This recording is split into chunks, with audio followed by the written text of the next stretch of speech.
పిల్లలు కావాలనే మీ కలను నెరవేర్చుకోండి. మొదటి కన్సల్టేషన్, మొదటి స్కానింగ్ ఉచితం. వివరాల కొరకు హెగ్డే ఫెర్టిలిటీని సంప్రదించండి.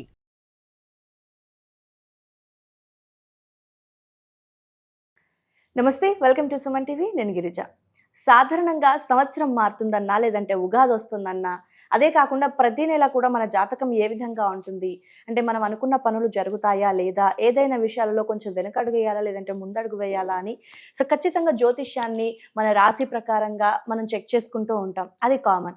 అయితే మనకి ఇక్కడ వచ్చేసి మామూలుగా మనం చాంద్రమానం ప్రకారం మన జ్యోతిష్యం వాళ్ళు చెప్తూ ఉంటారు జ్యోతిష్యులు, మనం ఆ జ్యోతిష్యాన్ని చూస్తూ ఉంటాం. అయితే కేరళ వాళ్ళైతే మాత్రం సూర్యమానాన్ని పాటిస్తారు. సో సూర్యమానం ప్రకారం, కేరళ నాడి జ్యోతిష్యం ప్రకారం ఈ 2025 ఆంగ్ల సంవత్సరంలో ద్వాదశ రాశుల వారి ఫలితాలు ఏ విధంగా ఉండబోతున్నాయో తెలియచేయడానికి ప్రముఖ ఆధ్యాత్మికవేత్త, జ్యోతిష్య పండితులు గురుస్వామి రాజన్ నంబోద్రి గురువు గారు ఉన్నారు. వారితో మాట్లాడి మరి రాశి ఫలితాలు ఎలా ఉన్నాయో తెలుసుకునే ప్రయత్నం చేద్దాం.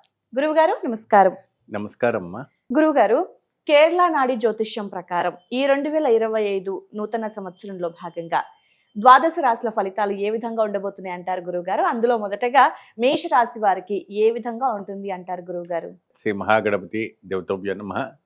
అందరూ కూడా శుభం కలగాలి. వీక్షబంధులు కూడా నమస్కారం.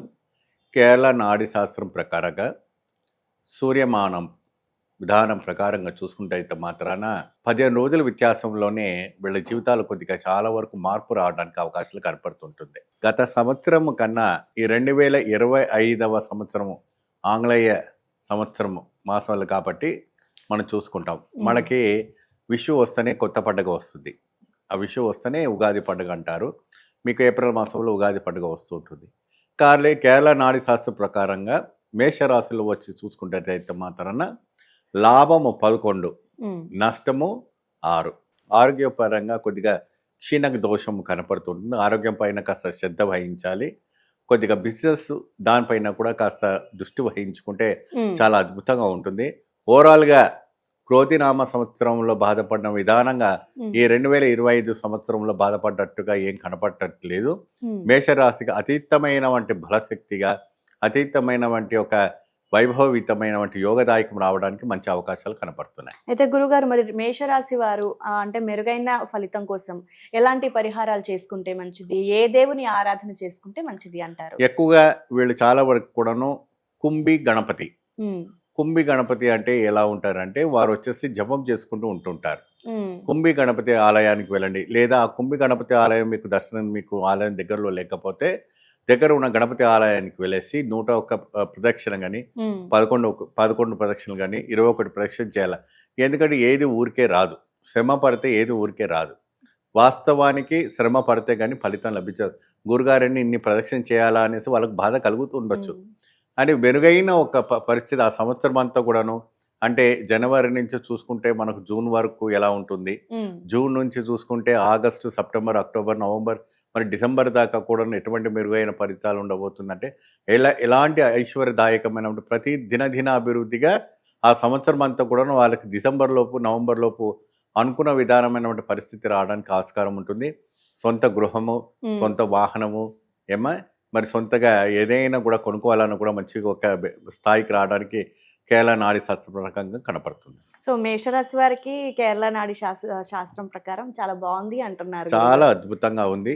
100% మీరు ఈ యొక్క దానం ఇస్తే ఇంకా 100% సక్సెస్ఫుల్. ఎటువంటి దానం ఇవ్వాలి? ఎటువంటి దానం అంటే మీరు తేనెతో తడిపిన వంటి బెల్లం, తేనెతో తడిపిన వంటి బెల్లాన్ని మీరు అంటే మా కేరళలో ఎక్కువ శాతం ఏనుగుకి వీటికి పెడుతూ ఉంటారు. సో ఇక్కడ ఏనుగులు మనకు అనుభూతిగా ఉండవు కాబట్టి బ్రాహ్మణులకి మధువు తేనె అంటారు. మధువు బెల్లం అంటే బంగారంతో సమానం అనేసి తేనెతో కలిపిన వంటి బెల్లాన్ని వాళ్ళు దానం చేశారు అనుకోండి, అతీతమైన వంటి ఒక శక్తి రావటం అనేది జరుగుతుంటుంది. అతీతమైన వంటి ఫలితం రావడానికి ఆస్కారం కనపడుతుంది. గురువు గారు, మరి రైతులకి లేదంటే విద్యార్థులకి, ముఖ్యంగా చదువు పరంగా లేదంటే ఉద్యోగం చేసుకునే వాళ్ళకి, ఉద్యోగస్తులకి ఏ విధంగా ఉండబోతుంది అంటారు గురువు గారు? కేరళ నాడి శాస్త్రం ప్రకారంగా వారు చూసుకుంటే అయితే మాత్రాన రైతులకు కూడాను బాగా లాభదాయకం రావడానికి ఆస్కారం ఉంటుంది. భూగర్భంలో జలం క్షీణించిపోతున్నప్పటికి కూడా వాళ్ళకి లాభదాయకం రావాల్సిన పాడి పంటను వేసుకుంటే బాగుంటుంది. అదే విధానంగా విద్యార్థులకు ఇప్పుడు అంతా ఎగ్జామ్స్ పీరియడ్ కాబట్టి మెరుగైన వంటి ఫలితాలు కావాలంటే ఆ విద్యేశ్వరుని ఒక మంత్రాన్ని ఓం గం గం గణపతి నమః అని మంత్రాన్ని రోజు 11 సార్లు జపం చేస్తే చాలా అద్భుతమైనటువంటి ఫలితాలు రావడానికి విద్యార్థులకు ఉంటుంది. ఇతర వ్యాపారస్తులకు కానీ మరి అనేక రకమైనటువంటి రంగాల్లో ఉన్నవాళ్ళు, అంటే ఇప్పుడు సినీ రంగాల్లో ఉన్నవాళ్ళు కానీ, సినీ తారాలు కానీ, డాక్టర్ రంగంలో ఉన్నవాళ్ళు కానీ, అడ్వకేట్స్ కానీ, వీళ్ళకి అందరు కూడాను ప్రత్యేకంగా విధి విధానంగా చెప్పేటట్టు మాత్రాన మనకు పరిపూర్ణ తత్వాన్ని రావడానికి కోసము మనం చూడసుకోవాలి. ఎందుకంటే మీరు పట్టిందల్లా బంగారం కావాలంటే నేను చెప్పినట్టుగా చక్కగా మీరు ఈ యొక్క ప్రక్రియను పాటిస్తే మాత్రం అద్భుత ఫలితం రావడానికి ఆస్కారం కనపడుతూ ఉంటుంది. అయితే గురుగారు మరి కొన్ని రకాల దీపాలు పెడుతూ ఉంటే జ్యోతిష్ అంటే వాళ్ళకు రాశిపరంగా ఉన్న నెగిటివ్ పోయి పాజిటివ్ రావడానికి కొన్ని రకాల దీపాలు పెడుతూ ఉంటారు కదా, మరి మేషరాశి వారు ఎలాంటి దీపం పెడితే మంచిది? చక్కటి ప్రశ్న. ఎందుకు అప్పుడే ఇప్పుడు ఎక్కువ శాతం నేను దీపాల గురించే బాగా చెప్తానమ్మా. ఎన్నో వీడియోలు దీపాలు ఎందుకంటే మేము దీపాన్ని ఆరాధిస్తాం. సూర్యమాసంలో ఏంటంటే ఎక్కువ శాతం దీపాన్ని ఆరాధిస్తుంటారు. మీరంతా విగ్రహాన్ని పటాన్ని ఆరాధిస్తుంటారు. మేము ఏం చేస్తామంటే దీపంలోని దైవాన్ని తెప్పించేసి ఆహ్వానించుకుందాం, ప్రతిష్ఠ చేసుకుంటాం. కాబట్టి దీపానికి ప్రాముఖ్యత. అందుకే మీరు కేరళకి వెళ్ళారంటే గుడి చుట్టూ దీపాలు ఉంటాయి, గుడి ముందు దీపాలు ఉంటాయి, ఎక్కడ చూస్తే దీపాలే ఉంటాయి. ఆ దీపాలకి ఆహ్వానం చేసి ప్రతిష్ఠ చేసి దీపాలన్నీ పూజిస్తూ ఉంటుంటారు. సో అందమాదిరి ఒక కైంగర్యమే ఈ యొక్క ప్రక్రియ. ఈ దీపం కూడాను ఒక విప్ప నూనెతో వేసి మేషరాశి వాళ్ళు చక్కగా ఇంకా మెరుగైన అదే ఫలితం కోసం, ఇంకా మెరుగైన వంటి ఆరోగ్యం ఇంకా కుదురుపడాలి, బాగా స్థిరంగా పడాలంటే కూడా మంచి ఇది కావాలంటే విప్ప నూనె పెట్టి కింద ఒక పిరికిరి బియ్యం వేసి చక్కగా అమ్మవారి దగ్గర పటం దగ్గర పెట్టి దీపారాధన చేసుకోండి. మీ మనసులో ఏదైతే కోరిక ఉందో చక్కగా మీకు ఈ డౌట్ కూడా రావచ్చు, ఇది ఏ వారం పెట్టుకోవాలి, ఎలాంటి వారం పెట్టుకోవాలి, అలాంటి ఒక సమస్య కూడా మీకు వస్తుంటుంది. అది ఆ సమస్య మీకు లేకపోతే నేను తీరుస్తాను. ఎందుకంటే మా వీక్షకులకు కావాల్సినటువంటి డౌట్ అది. గురుగారు చెప్పేది ఏదైనా చెప్తే కరెక్ట్గా చెప్తారు. అప్పుడే మీరు ప్రతి మంగళవారం రావు కాలంలో స్త్రీ అయినా పురుషు అయినా ఎప్పుడైనా కూడా చక్కగా మీరు 3:30 నుండి 4:30 వరకు రావుకాలం ఉంటుంది.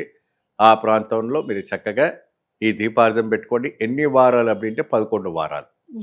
ఈ 11 వారాల ప్రకారంగా మీరు చేసుకుంటే అయితే మాత్రం చాలా అద్భుతమైనటువంటి ఫలితాలు రావడానికి ఆస్కారం కనబడుతుంది. 2025వ సంవత్సరం ఆంగ్లేయ మాసంలో చాలా అద్భుతమైన ఫలితాలు రావడానికి గోచరిస్తాయి. ఓకే గురుగారు, అంటే అందరికీ చాలా ఉపయోగపడేది రాశి వారికి ఎలాంటి దీపం, అలాగే పరిహారం, ఏ దేవుని పూజిస్తే మంచిది అనే విషయాలు చాలా చక్కగా తెలియజేశారు గురువు గారు. ధన్యవాదాలు. నమస్తే.